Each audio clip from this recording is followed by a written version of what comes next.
ఓం శ్రీ గణేశాయ నమః. గడ్డి పరక సమర్పించిన మహద్భాగ్యంగా స్వీకరిస్తాడు. ఉండ్రాళ్లకే ఉబ్బి తబ్బిబ్బైపోతాడు. బొజ్జ గణపతి భక్త సులభుడు. శ్రద్ధగా తన వ్రతాన్ని నిర్వహించే వారిని సకల విఘ్నాల నుంచి కాపాడతాడు. సర్వ శుభాల్ని ప్రసాదిస్తాడు. ఇదే స్వామి వ్రతకల్పం. ఈ వినాయక చవితి సందర్భంగా గణేశుని పూజా విధానం, పూర్తిగా నిష్ఠగా పూజ చేసే పద్ధతి, కావలసిన వస్తువులు అన్నింటి గురించి ఈ వీడియోలో చెప్పబడింది.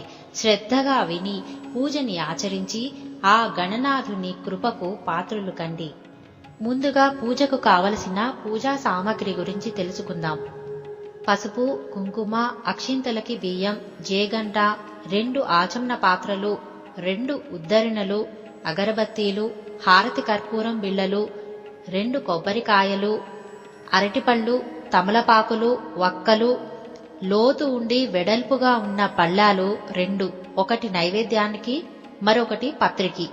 దీపారాధన పాత్రలు యథోచితంగా పత్రి, మొత్తం నీటితో కడిగి ఏ జాతికి ఆ జాతిని విడివిడిగా పెట్టుకోవాలి. చేయి తుడుచుకోవడానికి ఒక వస్త్రం. పత్తిని సన్నని దారంగా చేసి మధ్య మధ్యలో పసుపు కుంకుమలను అద్దిన యజ్ఞోపవీతాలు 2 చేసుకోవాలి. రూపాయి బిళ్ళంతటి పరిమాణంలో దూదిని తీసుకుని తడిపి నీటిని ఒత్తి కుంకుమని అద్దిన రక్తవస్త్రాలు 2 తీసుకోవాలి. 2 కైవొత్తులు తయారు చేసుకోవాలి.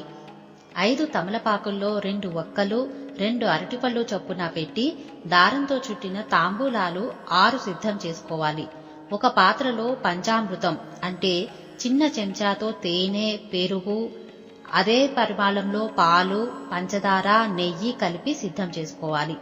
వినాయకుడికి ఉండ్రాళ్ళన్నా, తెల్ల నువ్వులు కలిపి చేసిన మోదకాలు అన్నా చాలా ఇష్టం. ఇవి కాక అప్పాలు, లడ్డూలు, పరమాన్నం, కుడుములు, అటుకులు కూడా ఇష్టమే. యథాశక్తి ఎవరికి కలిగింది వాళ్ళు పెట్టొచ్చు. వినాయక చవితి నాడు వేకువజామునే లేచి కాలకృత్యాలు తీర్చుకుని ఇంట్లో అందరూ తలంటు స్నానం చేయాలి. ఇంటిని శుభ్రం చేసుకోవాలి. మామిడాకుల తోరణాలు కట్టుకోవాలి. దేవుడి గది ఉంటే దాన్ని లేదా ఈశాన్య మూల స్థలాన్ని శుభ్రం చేసి అలకాలి. బియ్యపు పిండి లేదా రంగులతో ముగ్గులు పెట్టాలి. దేవుణ్ణి ఉంచటానికి ఒక పీట వేయాలి. ఆ పీటకు పసుపు రాసి కుంకుమ బొట్టు పెట్టి ముగ్గు వేయాలి. దానిపై గణపతి విగ్రహాన్ని ఉంచాలి. పూజ చేసేవాళ్లు బొట్టు పెట్టుకోవాలి. కూర్చునేందుకు మరో పీట తీసుకోవాలి. దానిపై నూతన వస్త్రం పరిచి అక్షింతలు వేయాలి. 3 ఆకులు, తమలపాకు కొనలు వేళ్లను తాకాలి. 2 వక్కలు, 2 పళ్ళు దక్షిణ పట్టుకోవాలి. పూజని ఇలా మొదలు పెట్టాలి. శుక్లాంబరధరం విష్ణుం శశివర్ణం చతుర్భుజం ప్రసన్నవదనం ధ్యాయేత్ సర్వ విఘ్నోపశాంతయే. అయం ముహూర్తః సుముహూర్తోస్తు తదేవ లగ్నం సుదినం తదేవ తారాబలం చంద్రబలం తదేవ విద్యాబలం దైవబలం తదేవ లక్ష్మీపతే తేంఘ్రియుగం స్మరామి. యస్సివో నామ రూపాభ్యాం యా దేవి సర్వమంగళా తయో సంస్మరణాత్పుంసాం సర్వతో జయమంగళం అని చదువుతో పీట మీద తూర్పు ముఖంలో కూర్చోవాలి. ముందుగా పసుపుతో గణపతిని తయారు చేసి కుంకుమ బొట్టు పెట్టాలి. తరువాత ప్రార్థన. సుముఖశ్చై కదంతశ్చ కపిలో గజకర్ణకః లంబోదరశ్చ వికటో విఘ్నరాజో గజాధిపః ధూమకేతుర్గణాధ్యక్షః ఫాలచంద్రో గజాననః వక్రతుండ శూర్పకర్ణో హేరంబః స్కంద పూర్వజః అని చదివి పసుపు గణపతి దగ్గర తాంబూలాలు పెట్టాలి.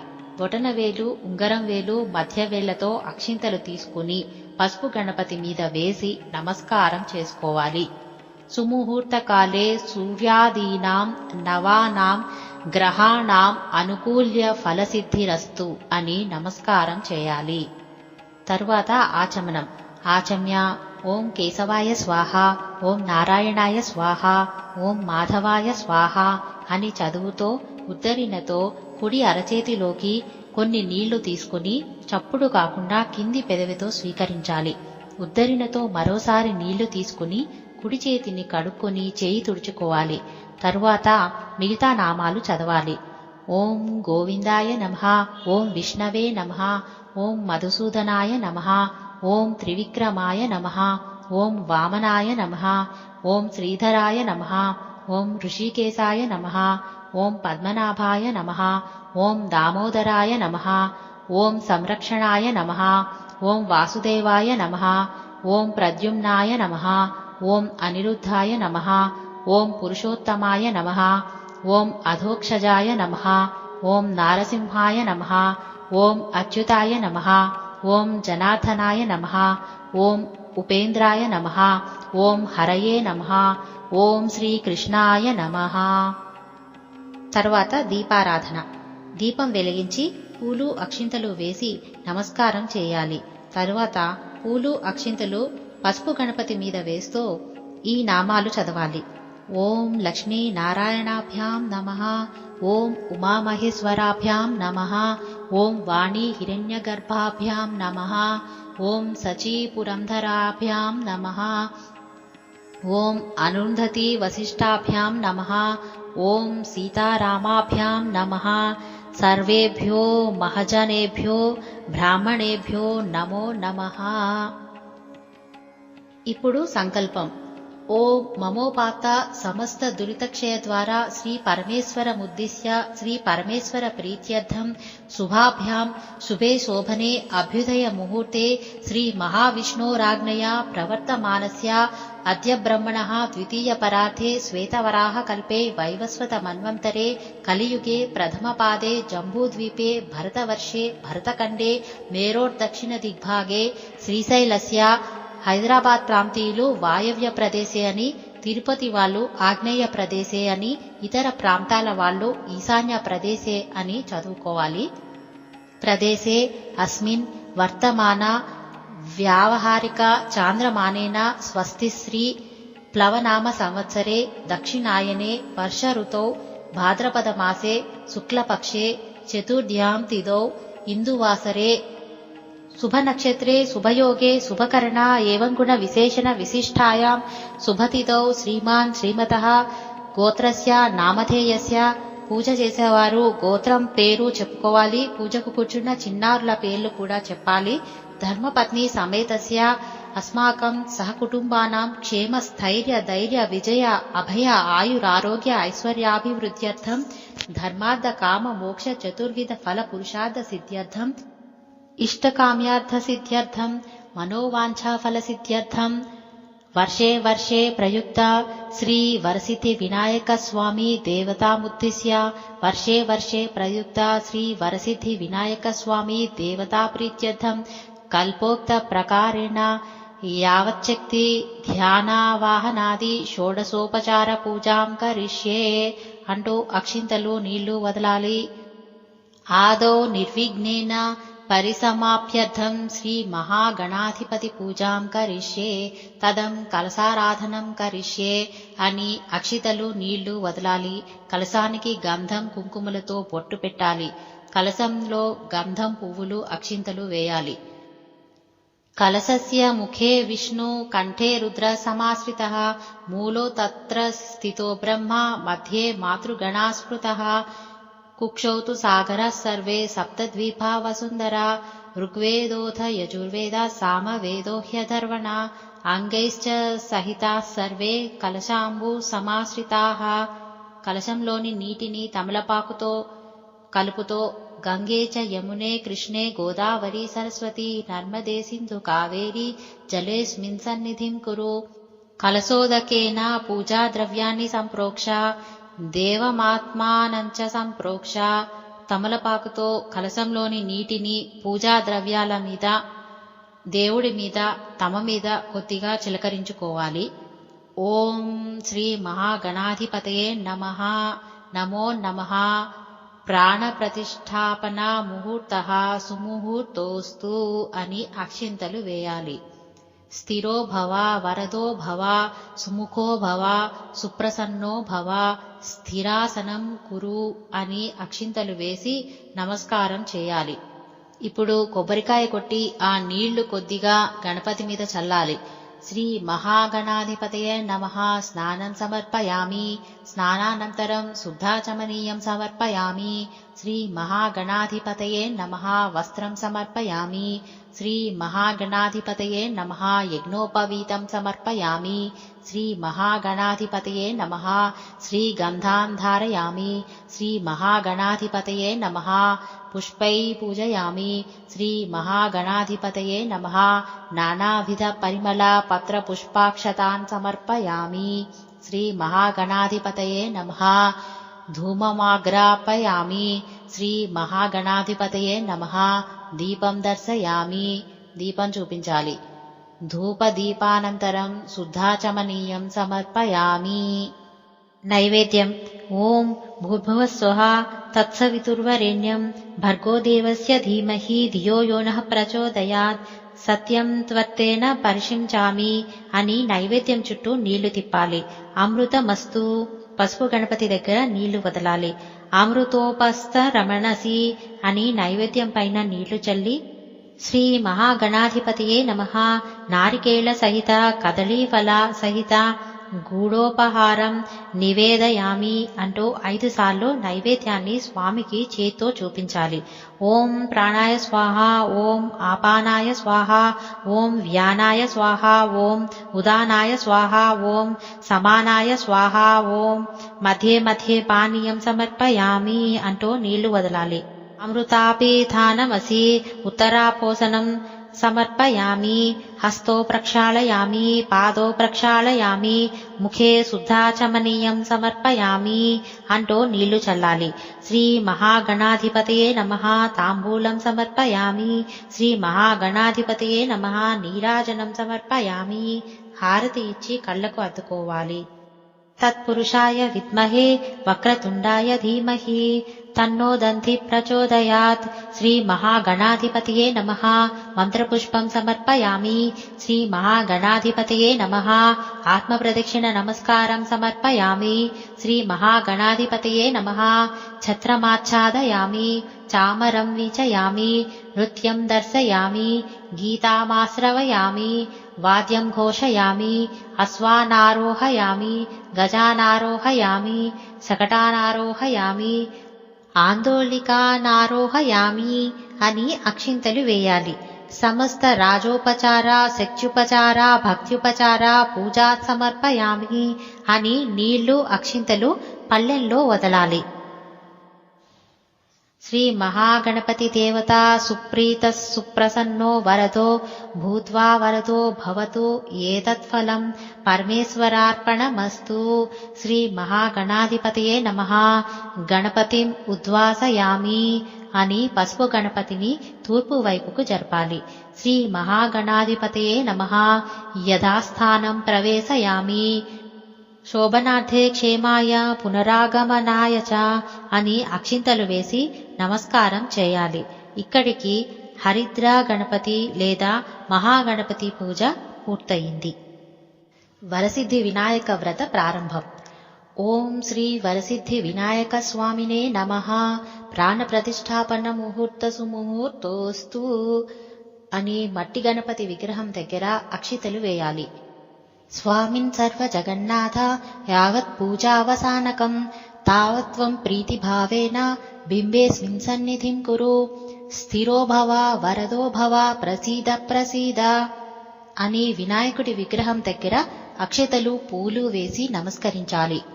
భవసంచిత పాపౌఘ విధ్వంసన విచక్షణం విఘ్నాంధకార భాస్వంతం విఘ్నరాజమహం భజే. ఏకదంతం శూర్పకర్ణం గజవక్త్రం చతుర్భుజం పాశాంకుశధరం దేవం ధ్యాయేత్ సిద్ధి వినాయకం. ఉత్తమం గణనాథస్య వ్రతం సంపత్కరం శుభం భక్తాభీష్టప్రదం తస్మాత్ ధ్యాయేత్తం విఘ్ననాయకం. ధ్యాయేత్ గజాననం దేవం తప్త కాంచన సన్నిధం చతుర్భుజం మహాకాయం సర్వాభరణభూషితం. ఓం శ్రీ వరసిద్ధి వినాయక స్వామినే నమః. ధ్యాయామి ధ్యానం సమర్పయామి. ఓం శ్రీ వరసిద్ధి వినాయక స్వామినే నమః. ఆవాహయామి. అక్షింతలు వేయాలి. ఓం శ్రీ వరసిద్ధి వినాయక స్వామినే నమః. ఆసనం సమర్పయామి. అక్షింతలు లేదా పూలు వేయాలి. గౌరీపుత్ర నమస్తేస్తు శంకర ప్రియనందన. గృహాణాఖ్యం మయా దత్తం గంధపుష్పాక్షతైర్యుతం. ఓం శ్రీ వరసిద్ధి వినాయక స్వామినే నమః. అర్ఘ్యం సమర్పయామి. తమలపాకులతో స్వామి పైన నీళ్లు చల్లాలి. ఓం శ్రీ వరసిద్ధి వినాయక స్వామినే నమః. పాద్యం సమర్పయామి. మళ్ళీ కొంచెం నీటిని స్వామికి చూపించి స్వామి పాదాల ముందుంచాలి. ఓం శ్రీ వరసిద్ధి వినాయక స్వామినే నమః. ఆచమనీయం సమర్పయామి. కొంచెం నీటిని స్వామిపై చల్లాలి. ఓం శ్రీ వరసిద్ధి వినాయక స్వామినే నమః. మధుపర్కం సమర్పయామి. తేనె, పెరుగు, నెయ్యి కలిపి సమర్పించాలి. పంచామృత స్నానం సమర్పయామి. పంచామృతం స్వామి విగ్రహంపై చల్లాలి. కొబ్బరికాయ కొట్టి ఆ నీటిని స్వామిపై చల్లాలి. ఓం శ్రీ వరసిద్ధి వినాయక స్వామినే నమః. శుద్ధోదక స్నానం సమర్పయామి. కొంచెం నీటిని స్వామిపై చల్లాలి. ఓం శ్రీ వరసిద్ధి వినాయక స్వామినే నమః. వస్త్రయుగ్మం సమర్పయామి. నూతన వస్త్రం లేదా పత్తిని పసుపు కుంకుమ రాసి దాన్నే వస్త్రంగా సమర్పించాలి. ఓం శ్రీ వరసిద్ధి వినాయక స్వామినే నమః. యజ్ఞోపవీతం సమర్పయామి. యజ్ఞోపవీతాన్ని సమర్పించాలి. ఓం శ్రీ వరసిద్ధి వినాయక స్వామినే నమః. గంధం సమర్పయామి. స్వామిపై గంధం చల్లాలి.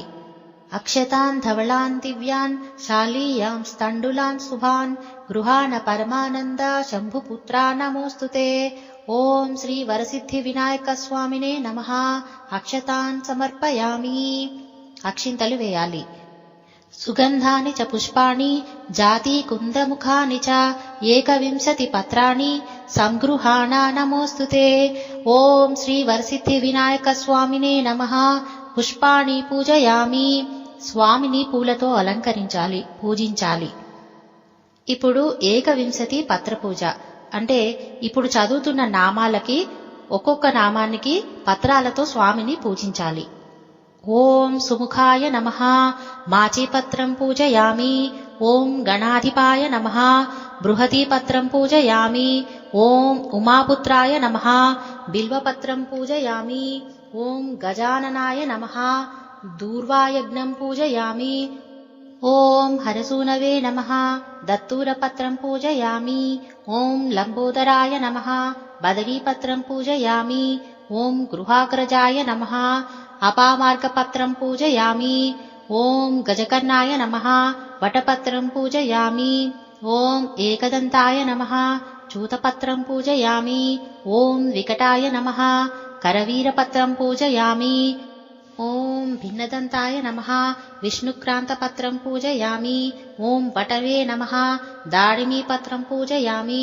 ఓం సర్వేశ్వరాయ నమః. దేవదారుపత్రం పూజయామి. ఓం ఫాలచంద్రాయ నమః. మరువకపత్రం పూజయామి. ఓం హేరంబాయ నమః. సింధూవారపత్రం పూజయామి. ఓం శూర్పకర్ణాయ నమః. జాజీపత్రం పూజయామి. ఓం సురాగ్రజాయ నమః. గండకీపత్రం పూజయామి. ఓం ఇభవక్త్రాయ నమః. సమీపత్రం పూజయామి. ఓం వినాయకాయ నమః. అశ్వత్థపత్రం పూజయామి. ఓం సురసేవితాయ నమః. అర్జునపత్రం పూజయామి. ఓం కపిలాయ నమః. అర్కపత్రం పూజయామి. ఓం శ్రీ గణేశ్వరాయ నమః. ఏకవింశతి పత్రాణి పూజయామి. ధూమమాఘ్రాపయామి. అగరు ధూపం స్వామికి చూపించాలి. దీపం దర్శయామి. దీపాన్ని స్వామికి చూపించాలి. తరువాత మహానైవేద్యం. మహానివేదన అన్నం మొదలైన భోజన పదార్థాలు, పిండి వంటలు, పానకం, వడపప్పు, కుడుములు, ఉండ్రాళ్ళు, కొబ్బరికాయ, అరటిపండ్లు అన్నింటినీ స్వామి ముందుంచాలి. శ్రీ వరసిద్ధి వినాయక స్వామినే నమః. మహానైవేద్యం సమర్పయామి. ఓం భూర్భువః స్వః తత్సవితుర్వరేణ్యం భర్గో దేవస్య ధీమహి ధియో యో నః ప్రచోదయాత్ అని నైవేద్యంపై నీళ్లు చల్లాలి. సత్యం త్వర్తేన పరిశించామి. నైవేద్యం చుట్టూ నీళ్లు తిప్పాలి. అమృతమస్తు. స్వామి దగ్గర నీళ్లు వదలాలి. నీరాజనం సమర్పయామి. లేచి నిల్చుని హారతి ఇవ్వాలి. హారతి పళ్ళెంపై కొంచెం నీళ్లు వదిలి హారతి కళ్లకు అత్తుకోవాలి. నిలుచుని పూలు, అక్షతలు తీసుకుని మంత్రపుష్పం చదవాలి. వక్రతుండ మహాకాయ కోటి సూర్య సమప్రభ అవిఘ్నం కురు మే దేవ సర్వకార్యేషు సర్వదా. అక్షితలు పూలు స్వామి పాదాల వద్ద ఉంచాలి. ఇప్పుడు ప్రదక్షిణ. యాని కాని చ పాపాని జన్మాంతరకృతాని చ తాని తాని ప్రణశ్యంతి ప్రదక్షిణ పదే పదే. అన్యథా శరణం నాస్తి త్వమేవ శరణం మమ. తస్మాత్ కారుణ్య భావేన రక్ష రక్ష గణాధిప. అనేక ఆత్మ ప్రదక్షిణ నమస్కారాన్ సమర్పయామి. ప్రదక్షిణ చేసి సాష్టాంగ ప్రణామం చేయాలి. తర్వాత మళ్లీ కూర్చుని కొన్ని అక్షింతలు చేతిలోకి తీసుకోండి. కొంచెం నీటిని అక్షింతలపై వేసుకోండి. మంత్రహీనం క్రియాహీనం శక్తిహీనం మహాప్రభో యత్పూజితం మయా దేవ పరిపూర్ణం తదస్తుతే. అనయా ధ్యానమావాహనాది షోడశోపచార పూజయా చ అష్టోత్తర నామార్చనయా చ అవసర మహానివేదనయా చ భగవాన్ సర్వాత్మకః సర్వం శ్రీ మహాగణాధిపతి దేవతార్పణమస్తు. శ్రీ మహాగణాధిపతి దేవతా సుప్రీతో సుప్రసన్నో వరదో భవతు. ఏతత్ఫలం పరమేశ్వరార్పణమస్తు అంటూ అక్షింతలను నీటిని పళ్ళెంలో వదలాలి. పూజాక్షతలు శిరసున ధరించాలి. శ్రీ వినాయక వ్రత కథ. వ్రత కథ చెప్పుకునే ముందు కొన్ని అక్షింతలు చేతిలో ఉంచుకోవాలి. కథ పూర్తయిన తరువాత వాటిని శిరస్సుపై వేసుకోవాలి. పూర్వం చంద్రవంశానికి చెందిన ధర్మరాజు జ్ఞాతుల వలన సిరి సంపదలన్నీ పోగొట్టుకున్నాడు. భార్యతోనూ తమ్ములతోనూ వనవాసం చేస్తూ ఒకనాడు నైమిసారణ్యానికి చేరుకున్నాడు. అక్కడ సౌనకాది ఋషులకు అనేక పురాణ రహస్యాలను బోధిస్తున్న సూత మహామునిని దర్శించి నమస్కరించి, ఋషివర్య, మేము రాజ్యాధికారాన్ని సమస్త వస్తు వాహనాలను పోగొట్టుకున్నాం. ఈ కష్టాలన్నీ తీరి పూర్వ వైభవం పొందేలా ఏదైనా సులభమైన వ్రతాన్ని చెప్పండి అని ప్రార్థించాడు. అప్పుడు సూతుడు ధర్మరాజుకు వినాయక వ్రతం చేస్తే కష్టాలు తొలగిపోయి సమస్త సౌఖ్యాలు కలుగుతాయంటూ ఇలా చెప్పసాగాడు. ఒకనాడు కుమారస్వామి పరమశివుణ్ణి దర్శించి, తండ్రి, మానవులు ఏ వ్రతం చేయడం వలన వంశవృద్ధిని పొంది సమస్త కోరికలు తీరి సకల శుభాలను విజయాలను వైభవాలను పొందగలుగుతారో అటువంటి వ్రతాన్ని చెప్పండి అని కోరాడు. అందుకు శివుడు, నాయన, సర్వ సంపత్కరము, ఉత్తమము, ఆయుష్ కామ్యార్థ సిద్ధిప్రదము అయిన వినాయక వ్రతం అనేదొకటుంది. దీన్ని భాద్రపద శుద్ధ చవితి నాడు ఆచరించాలి. ఆ రోజు ఉదయమే నిద్రలేచి స్నానం చేసి నిత్య కర్మలు నెరవేర్చుకుని తమ శక్తి మేరకు బంగారంతో గాని వెండితో గాని లేదా మట్టితో గాని విఘ్నేశ్వరుడి బొమ్మను చేసి తమ ఇంటికి ఉత్తర దిక్కులో బియ్యాన్ని పోసి మండపాన్ని నిర్మించి అష్టాదళ పద్మాన్ని ఏర్పరచాలి. అందులో గణేశుని ప్రతిమను ప్రతిష్ఠించాలి. అనంతరం శ్వేత గంధాక్షతలు, పుష్పాలు, పత్రాలతో పూజించి ధూపదీపాలను వెలగా నేరేడు మొదలైన ఫలములను రకమునకు 21 చొప్పున నివేదించాలి. నృత్య, గీత, వాద్య, పురాణ పఠనాదులతో పూజను ముగించి యథాశక్తి వేద విధులైన బ్రాహ్మణులకి దక్షిణ తాంబూలాలను సమర్పించాలి. బంధుజనంతో కలిసి భక్ష్య భోజ్యాదులతో భోజనం చేయాలి. మరునాడు ఉదయం స్నాన సంధ్యలు పూర్తి చేసుకుని గణపతికి పునఃపూజ చేయాలి.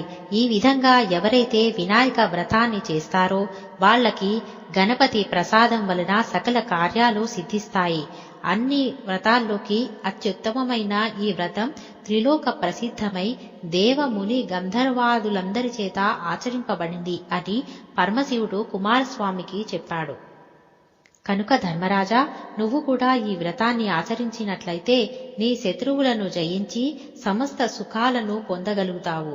గతంలో విదర్భ యువరాణి దమయంతి ఈ వ్రతం చేయడం వల్లనే తాను ప్రేమించిన నలమహారాజును పెళ్లాడగలిగింది. శ్రీకృష్ణుడంతటి వాడు ఈ వ్రతం చేయడం వల్లనే సమంతకమణితో బాటుగా జాంబవతి, సత్యభామలనే 2 కన్యామణులను కూడా పొందగలిగాడు. ఆ కథను చెబుతాను విను అంటూ ఇలా చెప్పసాగాడు. పూర్వం గజముఖుడైన గజాసురుడు శివుడి కోసం తపస్సు చేశాడు. అతని తపస్సునకు మెచ్చిన పరమేశ్వరుడు ప్రత్యక్షమై వరం కోరుకోమన్నాడు. గజాసురుడు, స్వామి, నువ్వు నా ఉదరమందే నివసించాలి అని కోరాడు. దాంతో భక్త సులభుడైన శివుడు అతడి కుక్షియందు ఉండిపోయాడు.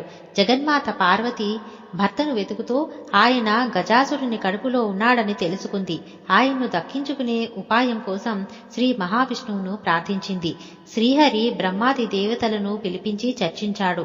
గజాసుర సంహారానికి గంగిరెద్దు మేళమే తగినదని నిర్ణయించారు. నందీశ్వరుణ్ణి గంగిరెద్దుగా అలంకరించారు. బ్రహ్మాది దేవతలందరూ తలకొక వాయిద్యాన్ని ధరించారు. మహావిష్ణువు చిరుగంటలు సన్నాయిలు ధరించాడు. గజాసురాపురానికి వెళ్లి గంగిరెద్దును ఆడిస్తుండగా గజాసురుడది విని వారిని పిలిపించి తన భవనం ఎదుట గంగిరెద్దును ఆడించమని కోరాడు. బ్రహ్మాది దేవతలు రసరమ్యంగా వాద్యాలను వాయిస్తుండగా జగన్నాటక సూత్రధారి అయిన హరి చిత్ర విచిత్రంగా గంగిరెద్దును ఆడించాడు. గజాసురుడు పరమానంద భరితుడై ఏమి కావాలో కోరుకోండి ఇస్తాను అన్నాడు. అంతట శ్రీహరి గజాసురుణ్ణి సమీపించి ఇది శివుని వాహనమైన నంది శివుణ్ణి కనుగొనడానికి వచ్చింది, శివుణ్ణి అప్పగించు అని కోరాడు. ఆ మాటలకు గజాసురుడు నివ్వెరబోయాడు. వచ్చినవాడు రాక్షసాంతకుడైన శ్రీహరి అని తెలుసుకున్నాడు. తనకు మరణం నిశ్చయమనుకున్నాడు. తన గర్భంలో ఉన్న పరమేశ్వరుని ఉద్దేశించి, స్వామి, నా శిరస్సును త్రిలోక పూజ్యముగా చేసి నా చర్మాన్ని నువ్వు ధరించు అని ప్రార్థించాడు. తన గర్భంలో ఉన్న శివుణ్ణి తీసుకోవచ్చునని విష్ణుమూర్తికి అంగీకారం తెలియజేశాడు. అంత శ్రీహరి నందిని ప్రేరేపించగా నంది తన కొమ్ములతో గజాసురుని ఉదరాన్ని చీల్చాడు. బ్రహ్మాది దేవతలకు వీడ్కోలు చెప్పి శ్రీహరి వైకుంఠానికి వెళ్ళగా శివుడు నందినెక్కి కైలాసానికి వెళ్ళాడు. వినాయకోత్పత్తి. కైలాసంలో పార్వతి భర్త రాకను గురించి విని సంతోషించింది. స్వాగతం చెప్పేందుకు స్నానాలంకార ప్రయత్నంలో తనకే ఉంచిన నలుగుపిండితో పరధ్యానముగా ఒక ప్రతిమను చేసింది. అది చూడముచ్చటైన బాలుడిగా కనిపించింది. దానికి ప్రాణం పోయాలనిపించి తన తండ్రి ద్వారా పొందిన మంత్రంతో ఆ ప్రతిమకు ప్రాణప్రతిష్ఠ చేసింది. ఆ దివ్య సుందరుని వాకిట్లో ఉంచి ఎవరిని లోనికి రానివ్వద్దని చెప్పి లోపలకు వెళ్ళింది. కాసేపటికి శివుడు వచ్చాడు. వాకిట్లో ఉన్న బాలుడు పరమేశ్వరుణ్ణి అభ్యంతర మందిరాల్లోనికి పోనివ్వకుండా అడ్డుపడ్డాడు. తన ఇంట్లో తనకే అవరోధమా అని శివుడు కోపంతో రగిలిపోయాడు. రౌద్రంతో ఆ బాలుని శిరచ్ఛేదం చేసి లోపలికి వెళ్ళాడు. జరిగింది తెలుసుకుని పార్వతి విలపించింది. శివుడు కూడా చింతించాడు. వెంటనే తన వద్దనున్న గజాసురుని శిరస్సును ఆ బాలుడికి మొండానికి అతికించి ఆ శిరస్సుకు శాశ్వతత్వాన్ని త్రిలోక పూజ్యతను కలిగించాడు. గణేశుడు గజాననుడై శివపార్వతుల ముద్దుల పట్టి అయినాడు. ఆ తరువాత శివపార్వతులకు కుమారస్వామి జన్మించాడు. విఘ్నేశాధిపత్యం. ఒకనాడు దేవతలు, మునులు, మానవులు పరమేశ్వరుని సేవించి విఘ్నములకు ఒక అధిపతిని ఇమ్మని కోరారు. గజాననుడు తాను జ్యేష్ఠుడను గనుక ఆధిపత్యం తనకు ఇమ్మని కోరాడు. గజాననుడు మరిగుజ్జువాడు, అనర్హుడు, అసమర్థుడు కాబట్టి ఆధిపత్యం తనకే ఇవ్వాలని కుమారస్వామి తండ్రిని వేడుకున్నాడు. అందుకు శివుడు తన కుమారులనుద్దేశించి, మీ ఇరువురిలో ఎవరు ముల్లోకములలోని పవిత్ర నదులన్నింటిలో స్నానం చేసి ముందుగా నా వద్దకు వస్తారో వారికి ఈ ఆధిపత్యం లభిస్తుందని చెప్పాడు. అంత కుమారస్వామి వెంటనే బయలుదేరాడు. గజాననుడు అచేతనుడయ్యాడు. మందగముడైన తాను ముల్లోకాల్లోని నదులన్నింటిలో వేగంగా స్నానం చేసి రావడం కష్టసాధ్యమని తర్ణోపాయం చెప్పమని తండ్రిని వేడుకున్నాడు. వినాయకుని బుద్ధి సూక్ష్మతకు మురిసిపోయిన శివుడు నారాయణ మంత్రాన్ని అనుగ్రహించాడు.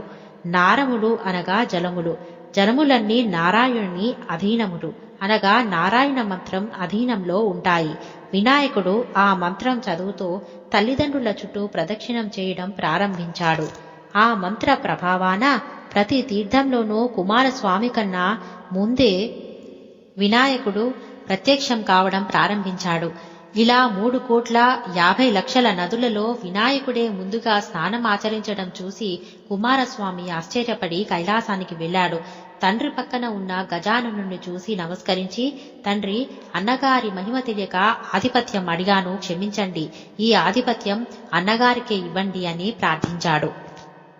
చంద్రుని పరిహాసం.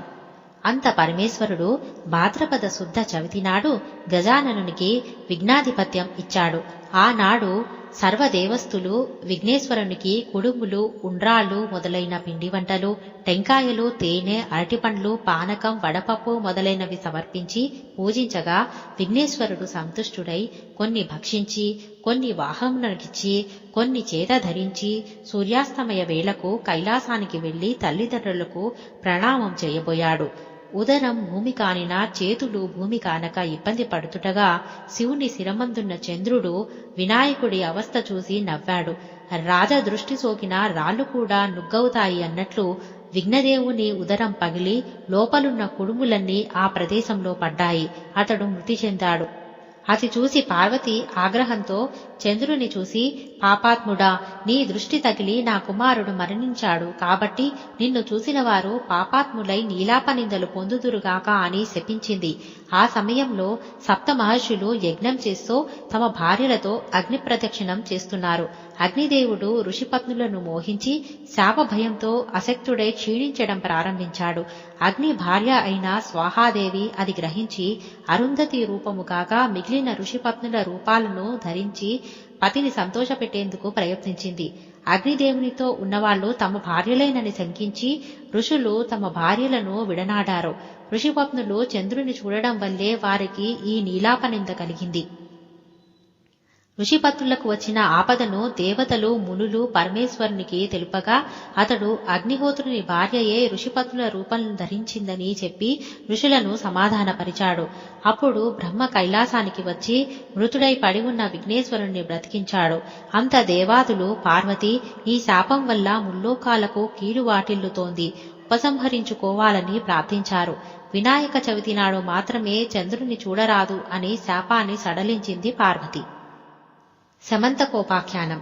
ద్వాపర యుగంలో భాద్రపద శుద్ధ చవితి నాటి రాత్రి క్షీరప్రియుడైన శ్రీకృష్ణుడు ఆకాశవంక చూడకుండా గోశాలకు పోయి పాలు పితుకుతున్నాడు. అనుకోకుండా పాలలో చంద్రుని ప్రతిబింబాన్ని చూసి అయ్యో, నాకెలాంటి అపనింద రానున్నదో అనుకున్నాడు. కొన్నాళ్లకు సత్రాజిత్తు సూర్యుని వరంతో సమంతకమణిని సంపాదించి ద్వారకా పట్టణానికి శ్రీకృష్ణ దర్శనానికై వెళ్లాడు. శ్రీకృష్ణుడు ఆ మణిని రాజుకిమ్మని అడుగ్గా ఇవ్వనన్నాడు సత్రాజిత్తు. తర్వాత ఒకరోజు సత్రాజిత్తు తమ్ముడు ప్రసేనుడు ఆ మణిని ధరించి వేటకు వెళ్లాడు. ఒక సింహం దాన్ని మాంసఖండమనుకుని అతన్ని చంపి మణిని తీసుకుపోయింది.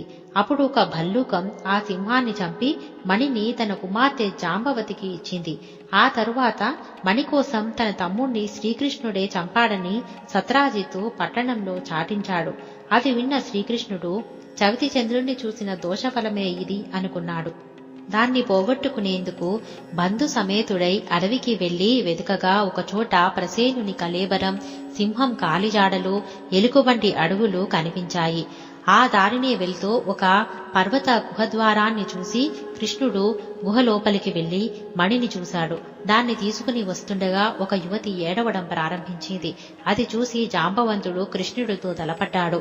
ఇద్దరి మధ్య 28 రోజులు యుద్ధం జరిగింది. తనని ఓడిస్తున్న వ్యక్తి శ్రీరాముడే అని తెలుసుకుని, దేవా, త్రేతాయుగంలో నా మీద వాత్సల్యంతో నువ్వు వరం కోరుకోమన్నావు. నీతో ద్వంద్వయుద్ధం చేయాలని కోరుకున్నాను. అప్పట్నుంచి మీ నామస్మరణే చేస్తూ యుగాలు గడిపాను. ఇన్నాళ్లకు నా కోరిక నెరవేరింది అంటూ ప్రార్థించగా శ్రీకృష్ణుడు సమంతకమణిని అపహరించినట్లు నాపై ఆరోపణ వచ్చింది. మణి కోసం ఇలా వచ్చాను, ఇవ్వమని కోరాడు. జాంబవంతుడు శ్రీకృష్ణునికి మణితో పాటు తన కూతురు జాంబవతిని కూడా కానుకగా ఇచ్చాడు. పట్టణానికి వచ్చిన శ్రీకృష్ణుడు సత్రాజిత్తును రప్పించి పిన్న పెద్దలను ఒకచోట చేర్చి యావత్ వృత్తాంతమును చెప్పాడు. సమంతకమణిని సత్రాజిత్తుకి తిరిగి ఇచ్చేశాడు. దాంతో సత్రాజిత్తు అయ్యో, లేనిపోని నింద మోపి తప్పు చేశానని విచారించి మణితో పాటు తన కూతురు సత్యభామను భార్యగా సమర్పించి క్షమించమని వేడుకున్నాడు. శ్రీకృష్ణుడు సత్యభామను చేపట్టి మణిని తిరిగి ఇచ్చాడు. ఒక సుముహూర్తాన జాంబవతి సత్యభామలను పరిణయమాడాడు. దేవాదులు మునులు శ్రీకృష్ణుణ్ణి స్తుతించి, మీరు సమర్థులు గనుక నీలాపనింద బాపుకున్నారు, మా పరిస్థితి ఏంటి అని అడగ్గా, భాద్రపద శుద్ధ చతుర్థి నాడు ప్రమాదవశాత్తు చంద్రుణ్ణి చూసిన వాళ్ళు గణపతిని పూజించి ఈ సమంతకమణి కథ విని అక్షతలు తలపై చల్లుకుంటే నీలాపనిందరు పొందరు అని చెప్పాడు శ్రీకృష్ణుడు. అప్పట్నుంచి ప్రతి సంవత్సరం భాద్రపద శుద్ధ చతుర్థి నాడు దేవతలు, మహర్షులు, మానవులు తమ తమ శక్తి కొద్దీ గణపతిని పూజించి అభీష్ట సిద్ధి పొందుతూ సుఖ సంతోషాలతో ఉన్నారు. సర్వే జనా సుఖినో భవంతు.